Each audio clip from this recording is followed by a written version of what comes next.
Hoje é dia de finados e essa data é uma antiga tradição dentro da nossa Igreja Católica que tem o intuito de homenagear e rezar por todos os mortos. A partida de um ente querido é muito difícil. Diante disso, a gente vai conversar hoje com a psicóloga especialista em luto, Tereza Gouveia, e com a terapeuta ocupacional Poliana Scutti, que perdeu seu filho há quase 1 ano e meio e vive esse processo do luto. É complicado quando a gente fala o processo do luto, né? A gente tem que respeitar isso da gente, né, Léo? O tempo, ele... Enfim, é um assunto complicado, né, Abi? Porque o tempo nem sempre ajuda muito, né? É complicado. É um processo difícil. Vamos conversar. Você de casa chega mais também. Sejam muito bem-vindas à nossa casa. É um grande prazer, viu? Meninas, quando a gente fala de luto, parece algo tão pesado, né, Tereza? A gente fala luto, será que eu vou aguentar? Parece, muitas vezes, e é o que a gente sente, uma dor que não vai nunca mais parar de doer. O que é o luto? Abi, é muito difícil mesmo quando você fala luto e talvez seja mesmo pesado. O luto, ele só vai estar presente quando houver o rompimento de um vínculo significativo. Então, pode morrer falecer um parente, alguém da minha família que eu não estava vinculada e eu posso não sentir, porque o vínculo não era significativo. Um pai que eu fiquei muito tempo da minha vida sem ver, que eu não convivi, eu posso não ter essa relação estreita. Então, a gente sempre vai pensar num vínculo significativo, né? Por isso que, às vezes, uma criança chora tanto com um avô que está todo dia ali e talvez com um avô que conviva muito pouco, não tanto. Então, sempre a gente pensar nisso. E ele também se expande para outras situações. Por exemplo, é um luto à menopausa, é um luto à aposentadoria, é um luto, um casamento, e um luto bom, né? Mas é uma passagem. Qualquer passagem, você deixa alguma coisa para que outra chegue, né? Então, o luto, ele também entra nesses aspectos todos da vida, eu acho que todos, né? Nascer já é um luto, você deixa a barriga para poder ir para a vida, né?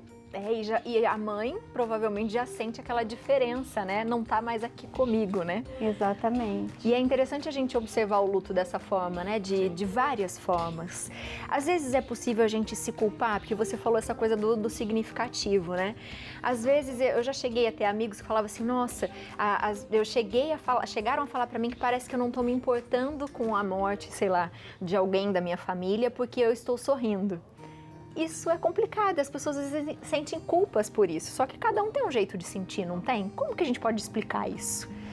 Eu acho que é super importante a sua pergunta. As pessoas são muito cobradas nesse sentido. Se elas ficam em casa e não saem, dizem que elas têm que sair. Se elas saem, que você já está saindo. Eu acho que está na hora das pessoas entenderem que nós somos uma mistura e que nós podemos comportar tristeza e alegria juntas. Uma não precisa existir sem a outra. Eu posso estar muito triste com a morte de alguém e estar feliz com alguma outra coisa que está acontecendo na minha vida. Nós somos mistura, isso é a vida é essa mistura, né, Abi? Com certeza, e a gente tem que pensar que cada um tem a sua história e merece um respeito, né, no sentimento do que sente, da forma que sente, né? Isso, e não chorar é o que você falou, né? Não chorar não significa que eu não estou triste. O que às vezes falam da criança, né? A criança, ela é muito lúdica. Ela brinca, no brincar ela pode estar expressando alguma coisa, no comportamento na escola, enfim. Agora, pensando no adulto, se eu tenho uma história de não chorar diante das coisas, talvez eu não chore diante da morte de alguém que eu ame muito, mas isso não quer dizer que eu não estou pesaroso, que eu não estou entristecido. E se eu tenho uma história que eu choro facilmente, nós somos quem somos na vida e diante da morte. Respeitar a singularidade, né? Com certeza. Poli, conte a sua história pra gente, né? É difícil, né? É desafiador quando a gente pensa no luto e na ordem da vida, né? Como foi com você? Eu passei um dia lindo com o meu filho, né? Ele me escolheu na sexta-feira pra gente treinar juntos, ele me pagou um almoço e no outro dia eu não tinha mais o meu filho. Né? Uma fatalidade, uma inconsequência, né, de uma outra pessoa. Ele foi vítima, né? Que eu costumo dizer que aos meus olhos não foi um acidente, foi um crime. E dos 4 que estavam no carro, ele foi o único que partiu. E Murilo era meu melhor amigo, era o meu confidente. Quem conhecia a nossa relação, né?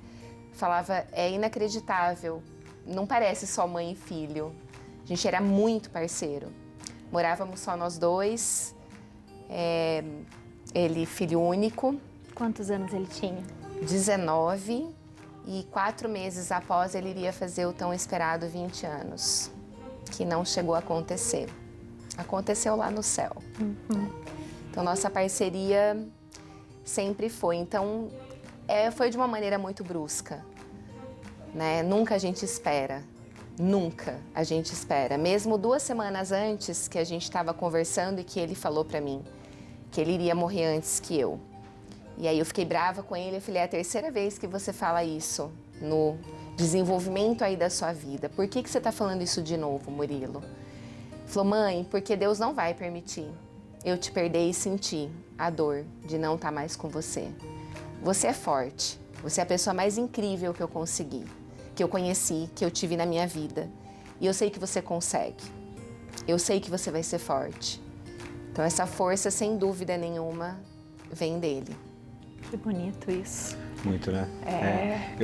Eu pedi para estar aqui ó, nesse momento também, porque minha mãe também perdeu um filho com 17 anos de idade, um irmão, né, na verdade. Faz muito tempo isso, faz 30 anos já, né?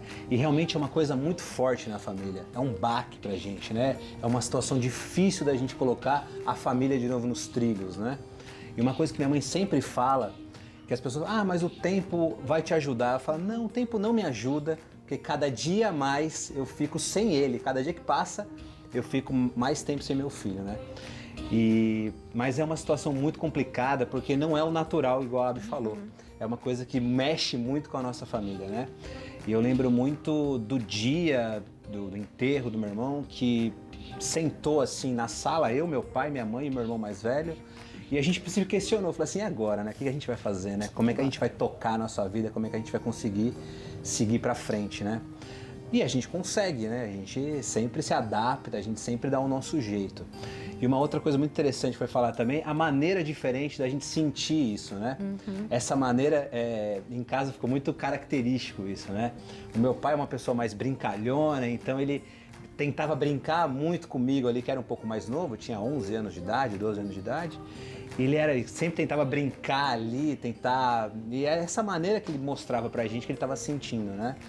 Minha mãe ficou, enfim, muito arrasada como você, né? Muito difícil, porque é um pedaço, né? Um filho é um pedaço que arranca da mãe, né? Mas a gente consegue dar um jeito, a gente consegue retomar a vida, né? Seguir a vida. E eu pedi para estar aqui justamente por isso, né? Porque eu também passei por isso, minha família passou por isso. E é uma situação extremamente complicada. Mas a gente está aí para poder viver e poder dar seguimento aí na Gratidão família, né? por estar aqui. Imagina, prazer. Quando a gente fala de morte, né? Eu acho que todo mundo, né? Eu falei no começo do programa, um dia todos nós vamos, né? Um dia a gente vai. É uma das únicas certezas que a gente tem na nossa vida. Mas a forma como isso acontece pode também intensificar a dor, né?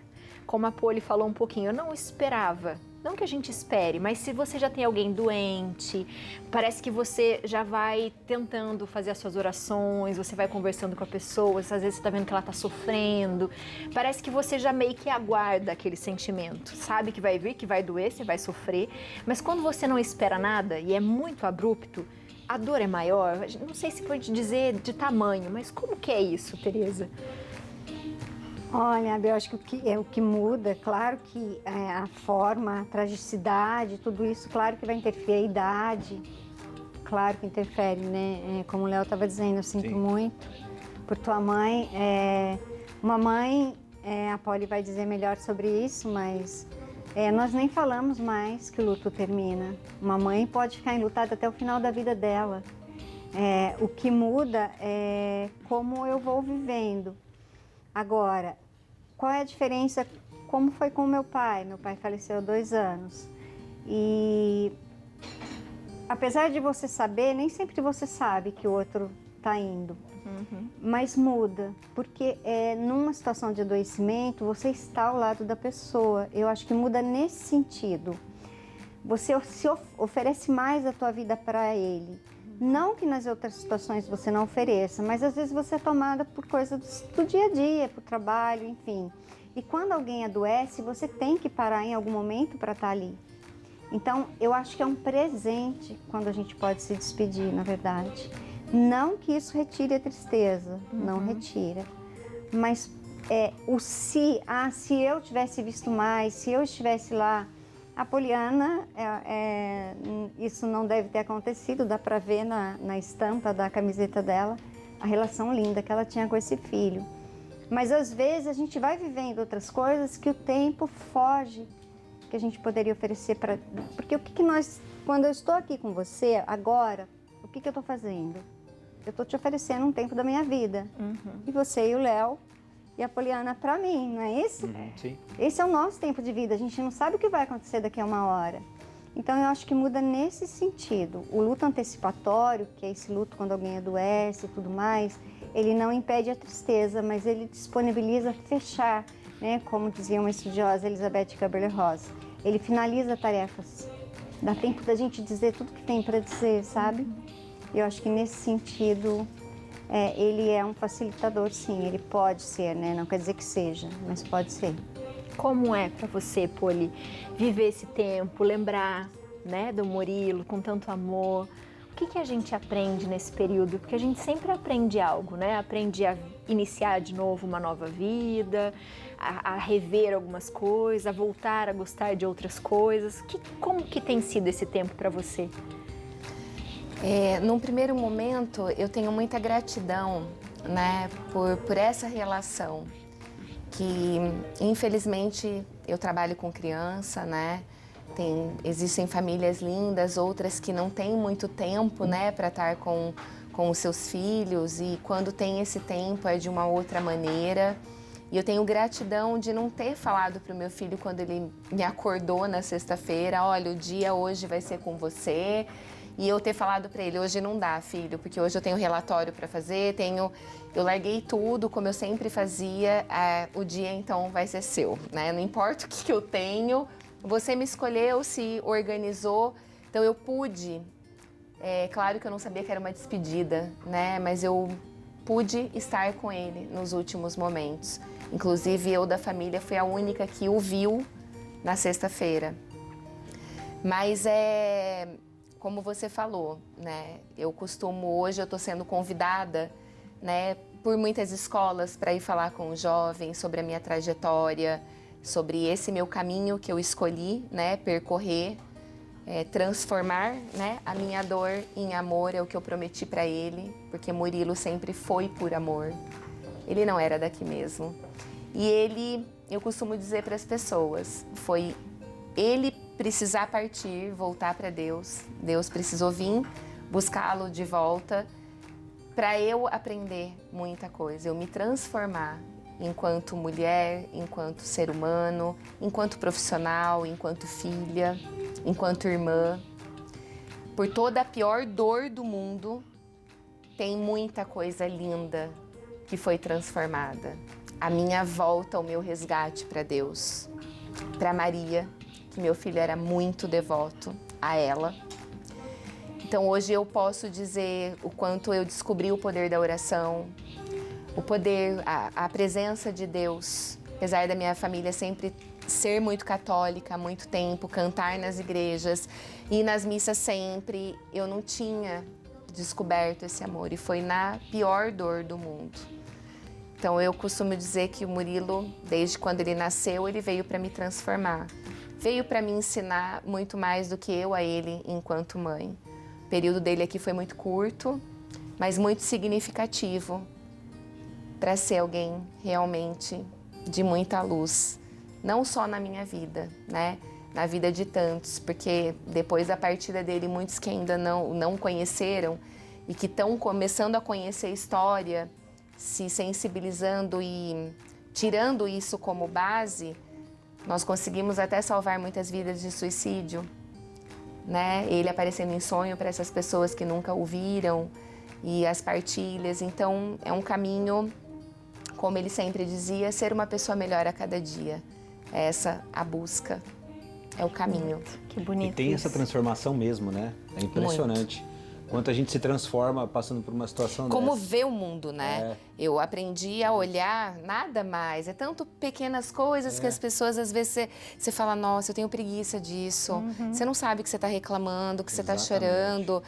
A gente olha mais para o outro, né? Começa a se, né, compadecer, fala, não. E é onde eu estou também criando caminhos com muitos projetos solidários, com o tema, né, ser uma pessoa melhor a cada dia por ele, que foi o que ele escreveu nas metas de 2021. Uma das metas era sempre que ele falava, mãe, temos que viver o hoje, ser uma pessoa melhor a cada dia. E de ajudar o próximo, ver que você está tendo aquele cuidado, né? Porque na correria do dia a dia, às vezes a gente só quer saber dos nossos problemas, quando é do outro, não, né? Não vou me envolver, muita coisa para mim. Mas o que o outro às vezes precisa é só de um bate-papo, né? Que para os outros às vezes fica cansativo, né? Nós, mães enlutadas, que queremos falar. E o querer falar não é porque a gente está na dor e quer ficar sofrendo, é querer lembrar. Aí cura essa dor, só que as pessoas não entendem, já passou, né? Ai, que saco ela falar disso de novo.